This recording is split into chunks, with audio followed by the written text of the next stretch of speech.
Do does did గురించి నేర్చుకుందాం. Do does did ఎన్నిసార్లు చెప్పినా మనకి చాలా ఉపయోగంగానే ఉంటుంది. డూ డస్ డిడ్ చాలా ఈజీగా చెప్పుకుందాం.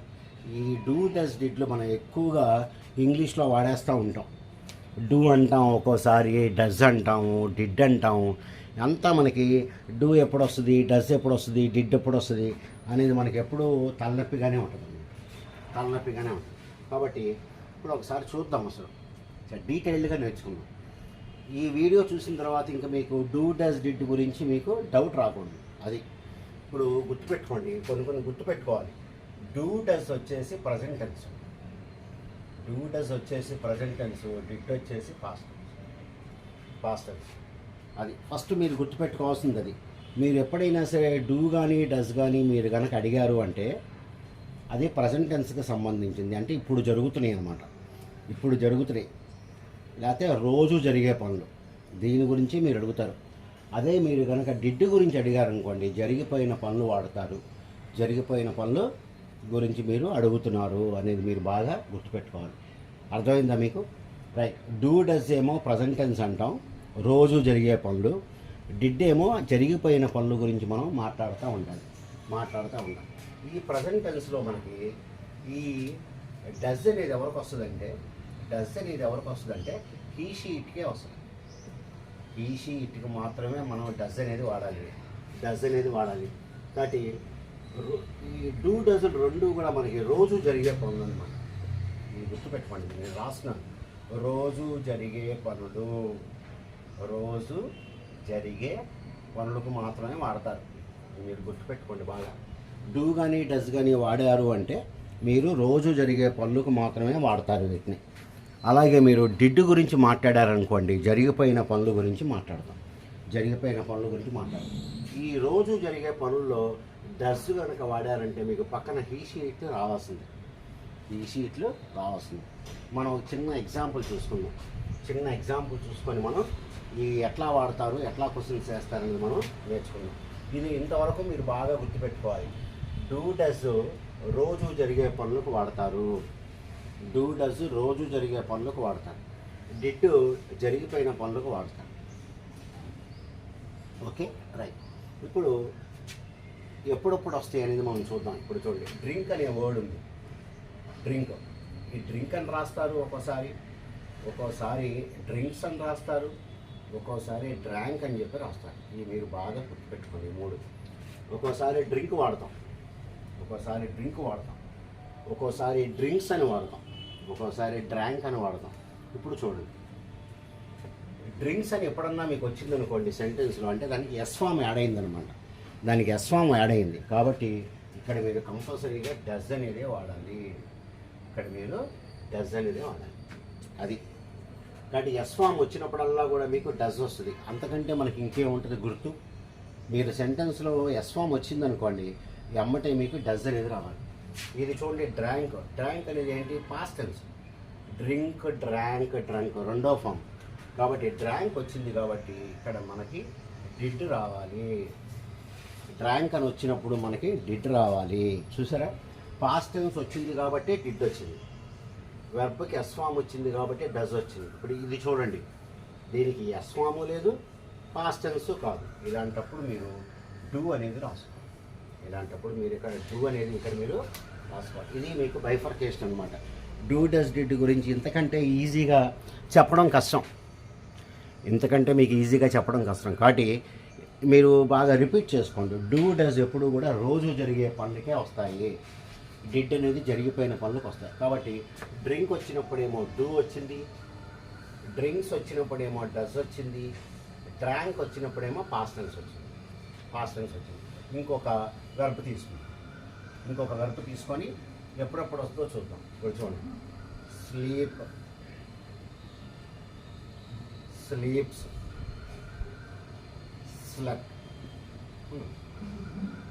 ఇప్పుడు మీరు ఆలోచించండి, ఇక్కడ నేను డూ పెట్టాలా, డస్ పెట్టాలా, డిడ్ పెట్టాలా? ఏం చెప్పాను ఇందాక? ఫస్ట్ ఎస్ ఫామ్ వచ్చిందండి. ఇక్కడ మనకి ఎస్ ఫామ్ వచ్చింది కాబట్టి ఏం రాస్తే మనకి బెటర్? ఇక్కడ డస్. ఏంటది? డస్. స్లెప్ట్ అని వాడాను ఇక్కడ. Sleep, slept, sleep, slept. Past tense వచ్చింది, ఇక్కడ పాస్ట్ టెన్స్ వచ్చింది కాబట్టి ఇక్కడ నేను డిడ్ అనేది రాస్తాను, డిడ్ అనేది రాస్తాను. ఇది చూసారా, దేనికి ఎస్ ఫాము లేదు, పాస్ట్ టెన్స్ కాదు, కాబట్టి ఇక్కడ నేను డూ అనేది రాస్తాను. డూ అనేది ఇక్కడ నేను రాస్తాను. మీకు ఇది బాగా తెలిసింది అనుకుంటా. Right, okay, right. ఇంకొక వెరప తీసుకుందాం, ఇంకొక వెరప తీసుకుందాం. Okay, right. ఏంటది? Buy, buys, bought. ఇప్పుడు చూడండి, వెరపకి ఎస్ ఫామ్ వచ్చింది కాబట్టి డస్ పెట్టండి. బాట్ పాస్ట్ టెన్స్లో ఉంది కాబట్టి డిడ్ పెట్టండి. ఈ బై అనేది ఎస్ ఫాము లేదు, పాస్ట్ టెన్స్ కాదు, కాబట్టి ఇక్కడ మనం డూ అనేది వాడతాము. ఈ విధంగా మీరు ఎప్పుడు డూ వస్తుంది, ఎప్పుడు డస్ వస్తుంది, ఎప్పుడు డిడ్ వస్తుంది మీకు తెలిస్తే మీకు ఇంగ్లీష్లో 10% వచ్చినట్టే. మీకు ఇంగ్లీష్లో 10% మనకి వచ్చినట్టే. ఇవి చాలా ఇంపార్టెంట్, ఎందుకంటే మన క్వశ్చన్స్ అన్నీ కూడా డూ డస్ డిడ్ మీద అడుగుతారు. ఇది ఎక్కువగా మన కాన్వర్సేషన్లో జరిగిపోయిన పనుల గురించి మాట్లాడుతూ ఉంటాం అన్నమాట. జరిగిపోయిన పనుల గురించి మనం మాట్లాడుతూ ఉంటాం. ఫర్ ఎగ్జాంపుల్ చూడండి, ఇప్పుడు నువ్వు రోజు క్రికెట్ ఆడతావా అని ఉందండి. నువ్వు రోజు క్రికెట్ ఆడతావా అని చెప్పు మీరు అడగాలి ఎవరినన్నా సరే. రోజు క్రికెట్ ఆడతావు, రోజు అన్నాం, రోజు అన్నాం కాబట్టి మనకి ఈ 2 వెర్బలే రావాలి, ఇంకోటి రావడం కుదరదు, రోజు జరిగే పని. రైట్. ఇప్పుడు మళ్ళీ మనకి ఇక్కడ ఇబ్బంది, నేను డూతో అడగాల, డస్తో అడగాల, మీకు అర్థమైపోతుంది. ఇప్పుడు చూడండి, డూ పక్కన సబ్జెక్ట్ ఎవరు ఇక్కడ? యూ. యూ, హీ షీట్ కాదు, యూ. హీ షీట్ ఉన్నప్పుడే మనకి ఇక్కడ డస్ వస్తుంది అనమాట. ఇక్కడ యూ వచ్చింది కాబట్టి మీరు డూ అనేదే వాడాలి. చూడండి, do you play cricket, do you play cricket. Everyday అనేది common, do you play cricket. ఈ విధంగా మనం అడుగుతాం. అలాగే అతడు రోజు క్రికెట్ ఆడతాడా, రోజు జరిగే పని, అతడు రోజు క్రికెట్ ఆడతాడా, రోజు జరిగే పని. కాబట్టి రోజు జరిగే పని కాబట్టి మనకి డూ కానీ డస్ కానీ రావాలి. కానీ ఈ రెండిట్లో ఏమి రావాలి అంటే చూడండి, మీరు అడిగేది ఎవరిని? ఆయన గురించి మాట్లాడుతుంది. అతడు రోజు క్రికెట్ ఆడతాడని ఇక్కడ మీకు డస్ అనేది వస్తుంది. Does he play cricket, does he play cricket. కాబట్టి రోజు జరిగే పనులు అయి ఉండాలి, పక్కన హీ షీట్లు ఉండాలి, అప్పుడు మాత్రమే మనకి డస్ వస్తుంది. హీ షీట్లు కాకుండా ఎవరు వచ్చినా సరే మనకు డూ అనేది వస్తుంది. అది ఓకే, రైట్. వాళ్ళు రోజు చదువుతారా అని అడగాలి, వాళ్ళు రోజు చదువుతారా అని అడగాలి.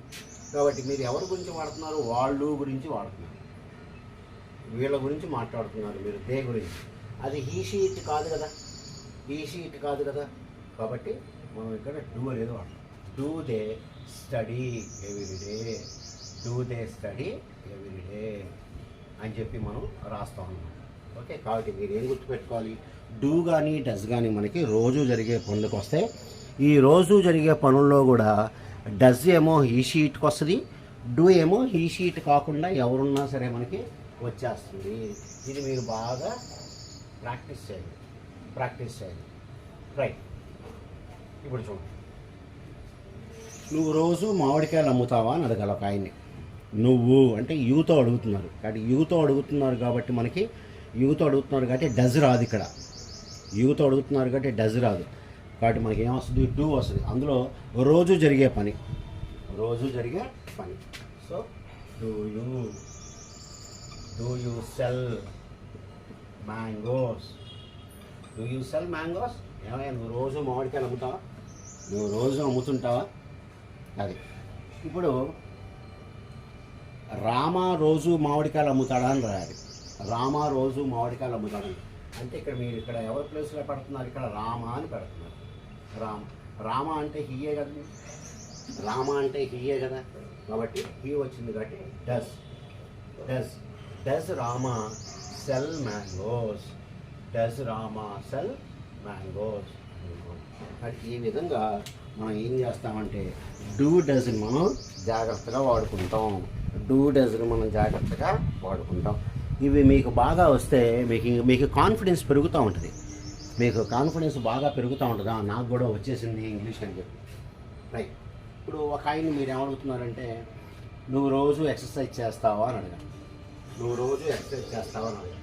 ఇక్కడ అడిగేది ఎవరిని మీరు యూని, వాటి ఇక్కడ డూ రాయండి. Do you exercise, do you exercise everyday, do you exercise everyday. నువ్వు రోజు ఎక్సర్సైజ్ చేస్తావా? ఈ విధంగా మనం దీన్ని వాటి మీకు అర్థమైంది అనుకుంటా. డూ డస్లు ఇంగ్లీష్లో మనకి రోజు జరిగే పనులకు మాత్రమే వస్తాయి, అంతకు మించి మనం దీన్ని వాడం. ఈ రోజు జరిగే పనుల్లో కూడా డస్తో అడగాలి అంటే మనకి ఇక్కడ హీ షీట్లు ఉండాల్సిందే, అంతకుమించి ఉండటానికి లేదు. చూసారా, ఇక్కడ డూ యూ ఉంది కాబట్టి డూ వచ్చింది, హీ ఉంది కాబట్టి ఇక్కడ డస్ వచ్చింది, ఇక్కడ యూ ఉంది కాబట్టి మనకి డూ వచ్చింది. మీకు ఇది అర్థమైంది అనుకుంటా. Okay dear student, right okay. నువ్వు రోజు స్కూల్కి వెళ్తావా? మీరు అడిగేది ఇక్కడ యూని అడుగుతున్నారు, నువ్వు కింద అడుగుతున్నావు. So do you go to school everyday. పిల్లలతో మాట్లాడండి, మీ స్కూల్ పిల్లలతో మాట్లాడండి. Do you go to school everyday? నేను రోజు స్కూల్కి వెళ్తావా? అది రైట్. అలాగే డూ యూ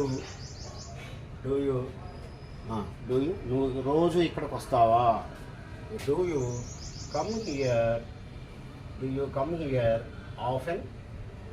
ఆఫెన్ అంటే మాటికి. Do you come here often? నువ్వు రోజు ఇక్కడికి వస్తుంటావా? అది. నువ్వు రోజు చెస్ ప్రాక్టీస్ చేస్తావా? Do you practice chess every day? మనకి ఈ విధంగా మనం దీన్ని వాడతాం. కాబట్టి ఇక్కడ యూ కాకుండా ఎవరెవరు రావచ్చు? వీ రావచ్చు, దే రావచ్చు, ఐ, వీ, యూ, దే. వీటికి ఈ వచ్చినప్పుడు మనకి ఇక్కడ యూ వస్తుంది, ఎందుకంటే హీ షీట్లు కావు. అది ఓకే. ఈ విధంగా మనము రాయటం మనం బాగా ప్రాక్టీస్ చేసుకోవాలి. చాలా శ్రద్ధగా వినండి ఈ వీడియో, ఊరికే పై వినదు, ఎందుకంటే మీకు కాన్ఫిడెన్స్ లెవెల్స్ పెరుగుతాయి.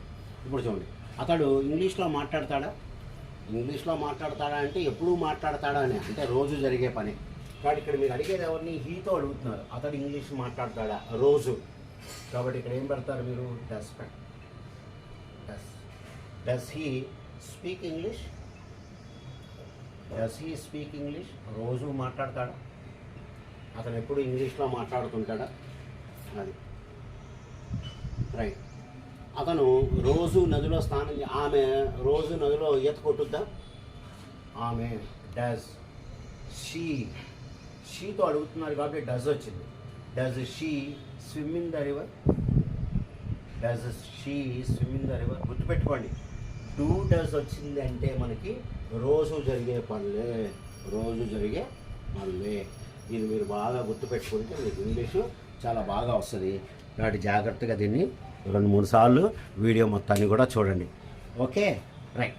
ఇంకా డిడ్ మీకు తెలుసు, ఆల్రెడీ మొన్న వీడియో చేశాను. డిడ్ జరిగిపోయిన పనులకు వాడతాం. ఒకటే చెప్తాను. రైట్. డిడ్ అన్నిటికీ వస్తుంది. హీ లేదు, షీ లేదు, ఐ లేదు, వీ లేదు, అన్నిటికీ డిడ్ వాడేది. Right. Did you pay the fee? Fee కట్టావా? జరిగిపోయిన పని. Did you pay the fee? గుర్తుపెట్టుకోండి, డూ డస్ డిడ్ వచ్చినప్పుడు వెర్బ్ ఎప్పుడు కూడా మనకి ప్రజెంట్ టెన్స్లో ఉండాలి.